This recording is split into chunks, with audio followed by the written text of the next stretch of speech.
Here's the sailors coming straight from boot camp. First couple weeks was a little rough. You guys wanted to be quiet, and all of a sudden the personality started coming out. Next thing you know, more personality came out. Next thing you know, people started getting haircuts. I figure out why everybody wanted to get haircuts like Baker, but catching, you learn phrases like infection. Baker, your haircut.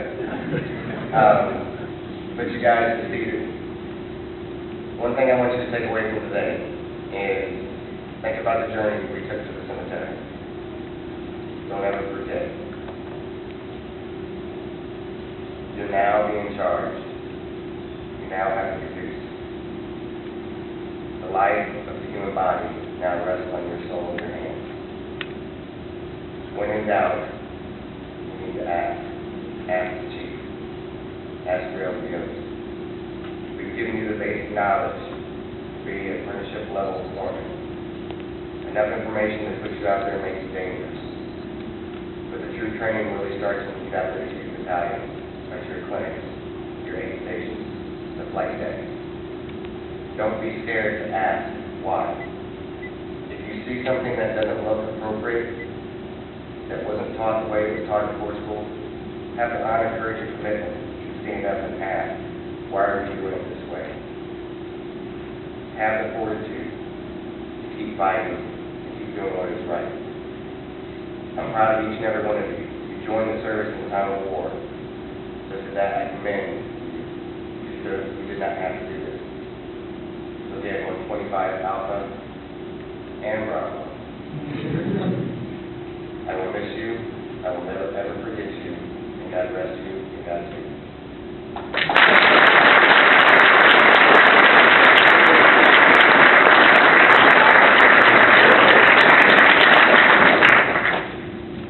Hoorah, 125. Hoorah!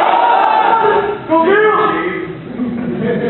Sir, Captain, Chief, Senior Chief. I hate you, dude.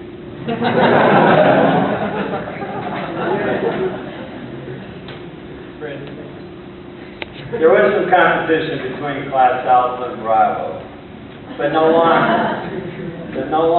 Today it's one class, one team, one fight. The Senior Chief and I'm going to let the families in on the secret.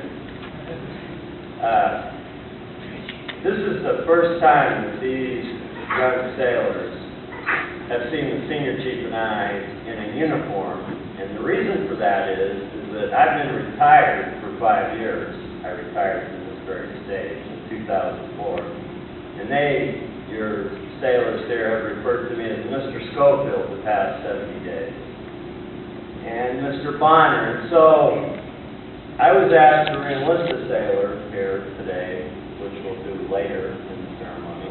And it was such a distinct honor and privilege for that young man to ask me to do that I told him that I would put my uniform on to honor him, to honor his commitment. And when the Senior Chief caught wind of that, not to be outdone, his class encouraged, I think they verbally abused him really for to put his uniform on. So we stand before you as two beat-up old Senior Chiefs today, and just a little quick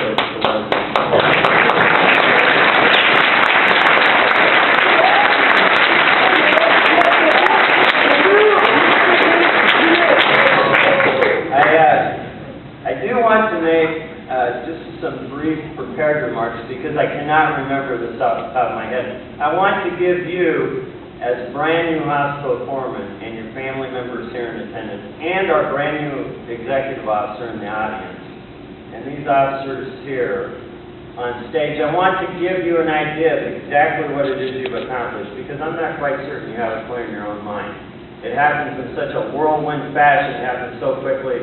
We throw the reins on you and break you into a gallop from day one, and I think now is a good time for us to say exactly what it is you've done. So we gave you a 600-page handbook on day one, didactically, and we said read this whole book and memorize it. We then gave you a 300-page homework book and told you to complete every page in that book. And not doing so would put you in potential jeopardy of being disenrolled. We then subjected you to 72 lectures in a row on a daily basis, Monday through Friday, many of these lectures extending to 6 hours or longer. Hearing the same voices over and over again, myself, the Senior Chief, the HM2, on and on and on, 72 lectures. And then we chided you when you couldn't stay awake. I put myself to sleep half the time. 72 lectures with a 600-page book laid open in front of you, doing 300 pages of homework. And then, just to ensure that you got all that, we gave you 12 computerized didactic tests of either 70 questions or 80 questions apiece. Within that first 50 days, 12 tests, and the failure of any one of those would result in some kind of academic review, and 3 failures would certainly put you out the door. Well, that's generally not enough. So then we had you, at the end of that, physically demonstrate those skills that you picked up in the classroom through 10 days of physical laboratory demonstration, working on mannequins, working on each other, starting IVs on each other, administering immunizations to each other. And you had to do it perfectly. You had to do it step by step.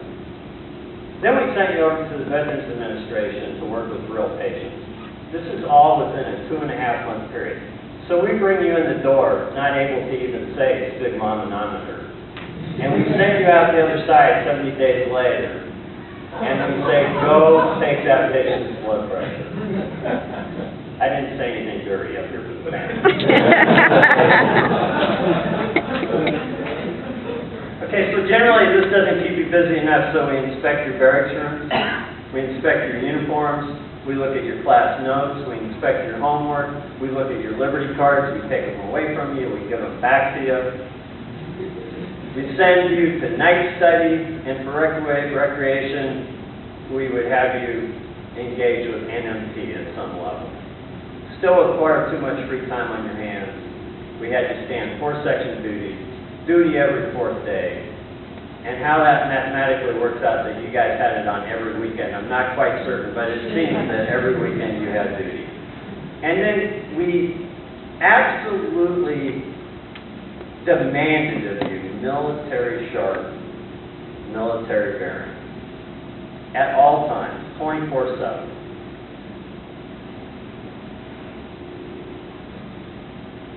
I'm not sure any of us standing up here could pull that off.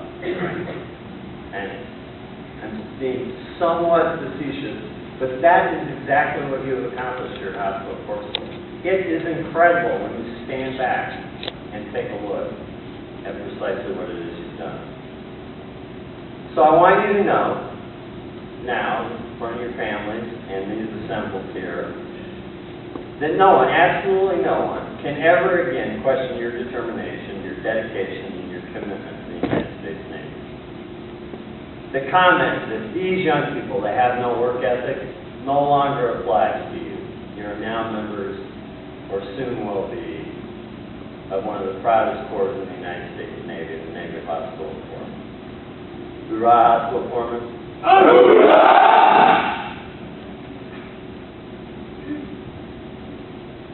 I'm just going to end my comments here with the sentiment that I couldn't be prouder to be wearing a uniform for just today, specifically with this group of sailors. And I mean it when I say there is no longer an Alpha or Bravo. You are my sailors. They told me 30 years ago to train my replacement. Mission accomplished. Thank you.